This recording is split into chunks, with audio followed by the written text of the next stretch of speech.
Swimming with sharks is not as crazy as it sounds. The media portrays them as the bad guys in our oceans. But that is not the reality. Last year, there were a total of 3 fatal shark attacks, but an estimated 100 million sharks are killed each year to feed the demand for their fins and meat. This market is pushing shark populations around the globe into a freefall. The disappearance of sharks could mean the collapse of ocean ecosystems that people rely on for food. Humans are the cause of the problem, but we can also be the solution.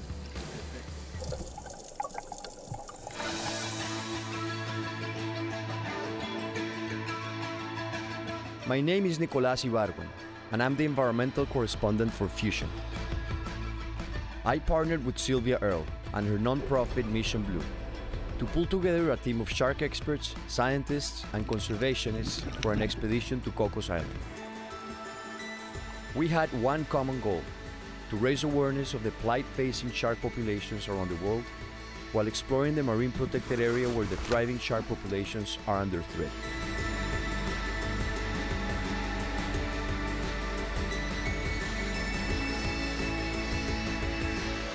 Welcome to Sharkland.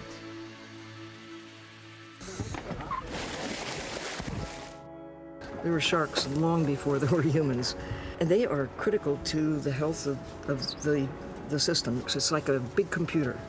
If you start taking out pieces, it doesn't run as well. They've been principal players in the ocean for probably as long as sharks have been around, which is like 400 million years. We're down to a tiny fraction of what did exist 20 years ago, 30 years ago, because we're so good at catching them, killing them.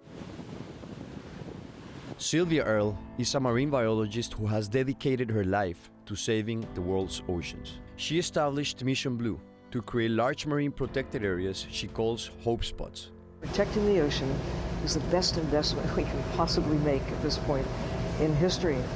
Julie Anderson's first visit to Cocos 8 years ago was a life changer. I loved sharks and wanted to dive with them and spend so much time underwater with them. And at night, I would see the lights of the shark fishing boats, and I realized that the sharks that I was diving with during the day were being fished at night. And I thought, if this place isn't safe, then where is safe for sharks? I decided to sell it all and start Shark Angels. Her mission with Shark Angels has taken her around the globe to raise awareness about shark finning. From what I know and what I've experienced everywhere around the world, anywhere there's a coastline, even 300 miles out to shore, sharks are under attack. Cocos Island sits 342 miles off the coast of Costa Rica, a 36-hour journey by boat.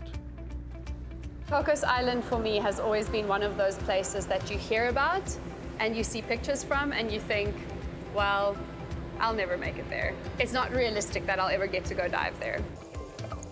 Hanley Prinsloo is a champion freediver and founder of the non-profit I Am Water. I'm so excited to dive a place that's so remote. I feel like we've done such a good job of exploring the planet on land that the real wildernesses that exist are in the ocean. We traveled through the night Dolphins!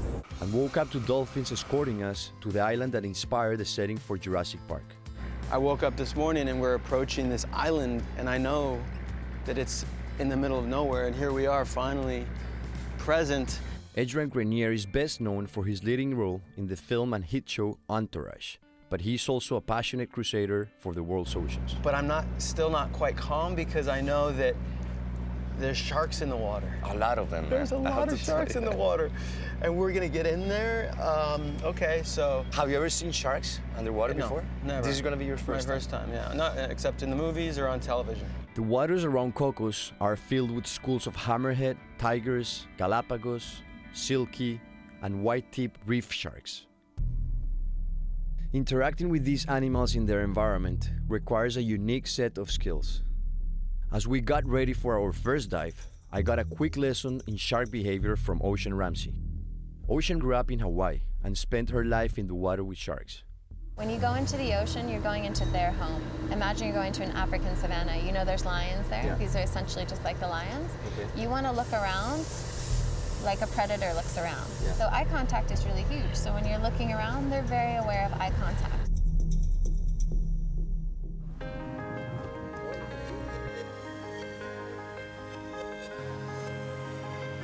So I should tell you that this is the place in 1972 when I first dived Cocos.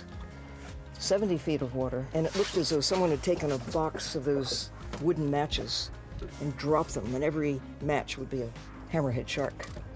They were just all over the place. I'm so eager to see what's happened now. So many hammerheads have been taken for the shark fin market. And although this is still the hot spot for hammerheads, there's still hammerheads here. But it isn't like it was in 1972. The goal is, but on protection, we can bring it back to what it was in the past. We have that choice. We can make that happen. Sylvia, I just want to say, we've only just met, but I've been watching what you've been doing for many, many years. And it is such an honor to be diving with you as my mentor. I'm going to be watching you first and foremost, learning from you. But also to hear the stories is very inspiring. Okay, so we're about to start our first dive of the day. I'm partnering up with my hero, Sylvia Earle. My buddy. My buddy. Cocos Island rises from the depths of the ocean like Mount Everest. The shifting underwater currents make it one of the most challenging dive spots in the world. It's also one of the most rewarding. The nutrient-rich currents that crash into the island fuel a thriving underwater ecosystem.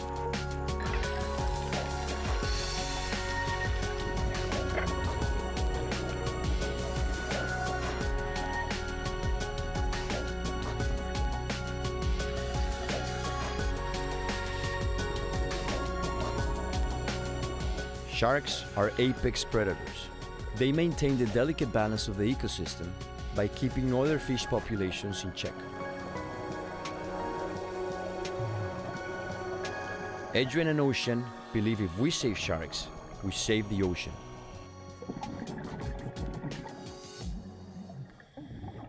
As we headed back from our dive, our captain noticed a disturbance in the water up ahead. Our crew immediately knew what it was, and we got right in the thick of it.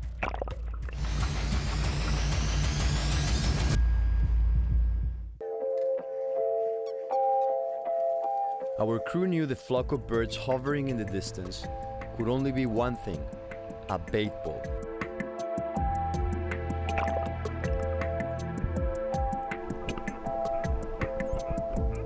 There's floating trash out here that serves to collect the small fish. It can be a log, it can be whatever. And then the small fish attract the big fish, and big fish attract the bigger fish. And what we were seeing at the edges of this, what they call a bait ball. For creatures that live in the open sea, this is lunch.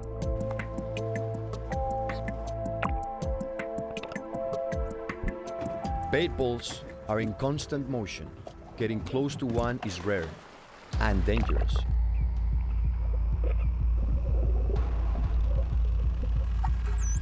Ocean studies shark behavior, and her trust in them is apparent. I stuck by her side as schools of fish, dolphins, tuna, and sharks were embroiled in a swirl of the food web. Humans are not part of the shark study. Still, I was nervous.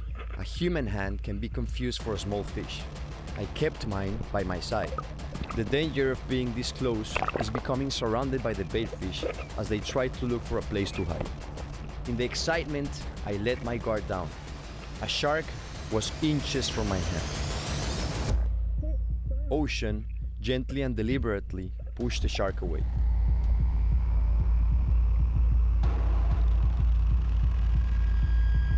We emerged from the sea unscathed.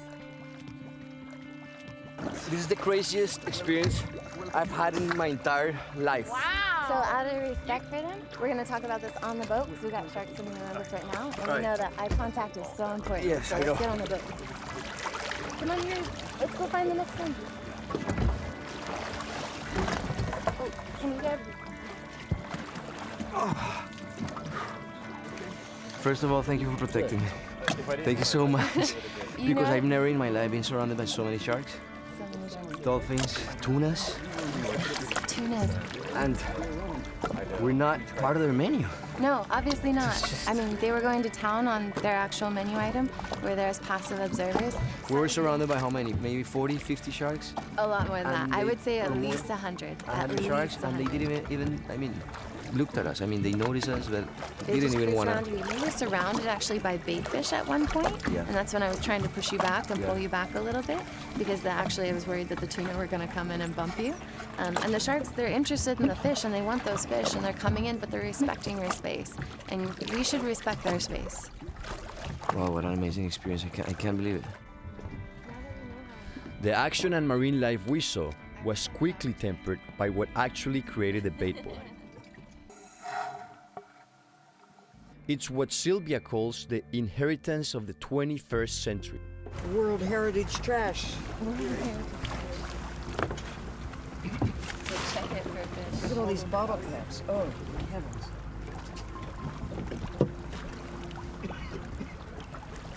A shoe or a flip-flop. More bottles.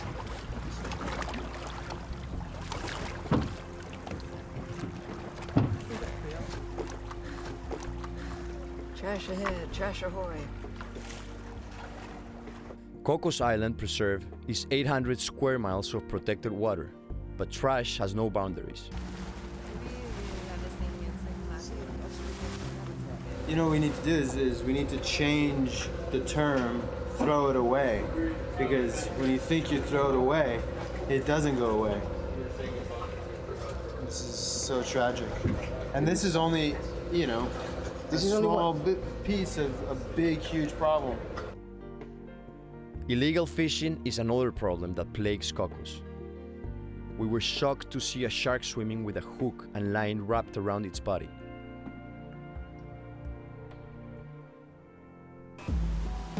Protecting the Cocos is a challenge for the handful of dedicated park rangers. They say they are ill-equipped to monitor the marine protected area. At the time of our visit, their patrol boats have been out of commission for weeks. Coming up, Julie Anderson and I took Park Ranger Guillermo Perez on our skiff to get an idea of the area they are tasked to protect. There's a boat over there. Is that an illegal fishing vessel? Oh, wow.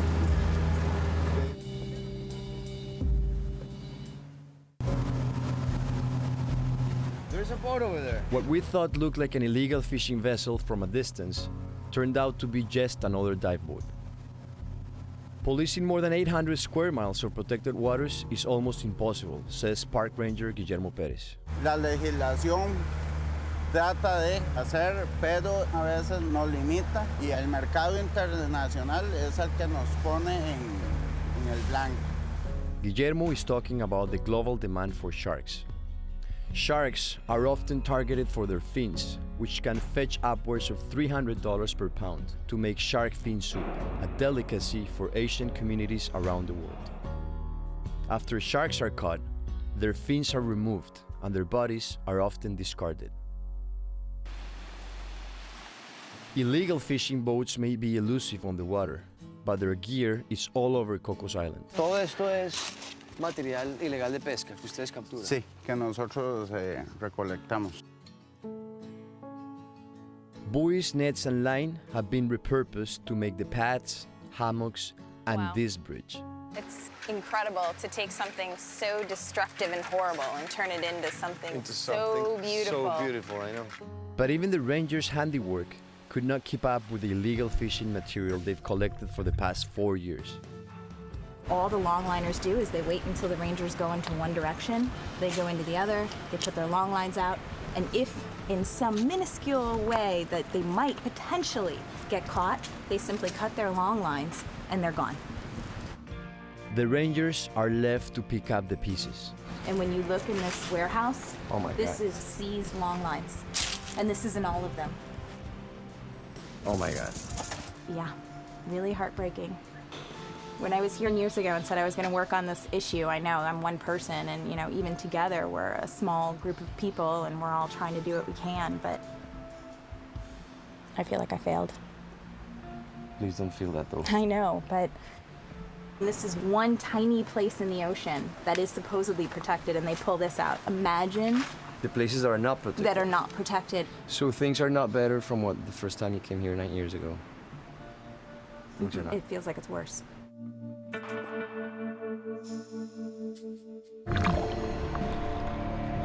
Just a few months ago, Park Ranger Moises Gomez discovered a fishing line within the marine protected area. This long line was 2 miles long. Hooked were 11 sharks, including a hammerhead. By the time Moises cut them all loose, 8 were dead.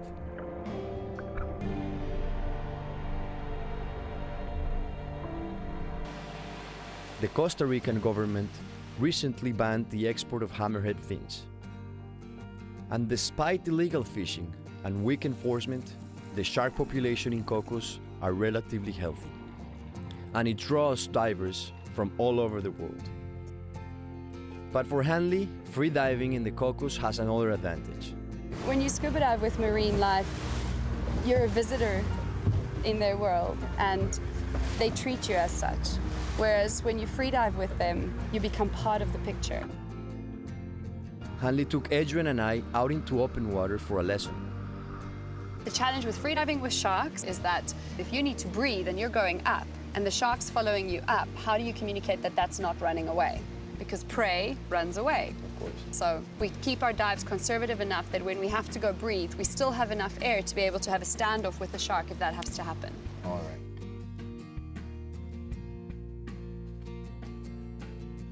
Seems like a good place to go deep. Seems like a good place. Yeah, this It's is a deep great enough. place. Normally I wouldn't weigh myself down with hunks of metal as I was jumping into the open abyss of the ocean, but in this case, That's exactly what we do. exactly what we're doing. We put our faith in Hanley and took the plunge.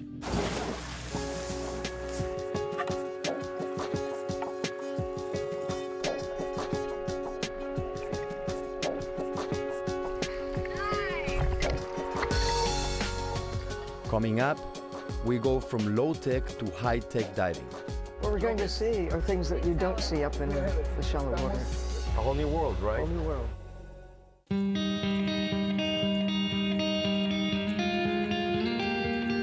As much as being underwater is second nature to us, we're always visitors in this wilderness.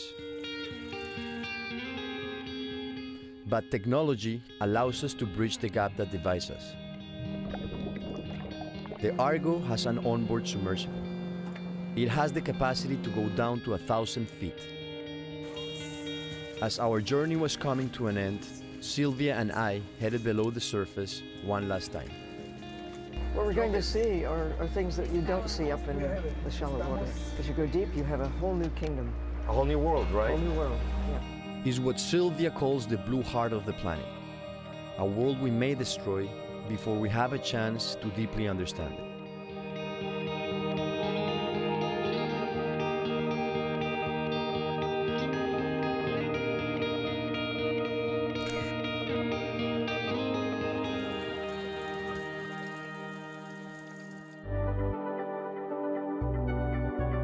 Can people do things to reverse the damage we've done? If we use our intelligence, use the knowledge that has been gathered in recent decades, that gives us plenty of reason for hope.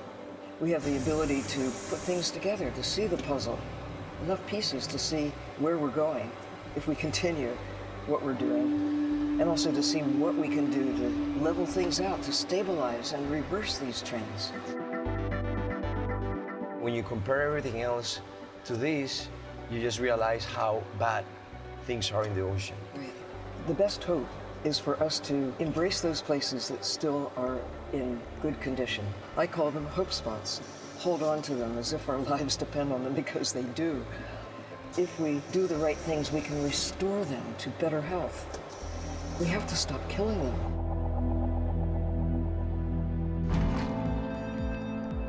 Cocos Island is a jewel of hope in an overfished ocean. But we know we are tipping the balance of a delicate food web.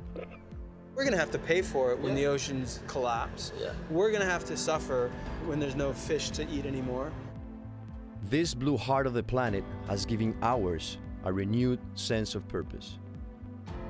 As we return from our journey, we know it is not too late to turn things around. Save the sharks, save the ocean, it's about saving ourselves. They're amazing in the water at finding their prey, and they can pick off that one weak, wounded, injured, sick, dying fish. And it's really important that they do that, otherwise that fish can spread its disease to the rest of the fish stock population. I always tell people, get smart about the issue, get smart about sharks, and I'll take the time to educate them a little bit. You put somebody in the water, you open their eyes underwater and show them that beauty and connect them with nature in that way, and there you go, you've got a whole new classroom full of conservationists. We have the knowledge. Listen to the scientists, we have the information. We know what's up.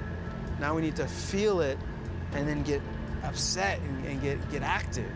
If everybody engages and participates, you're gonna find like-minded people, and they're gonna invite you in, and you're gonna be part of a community of people who care about the world.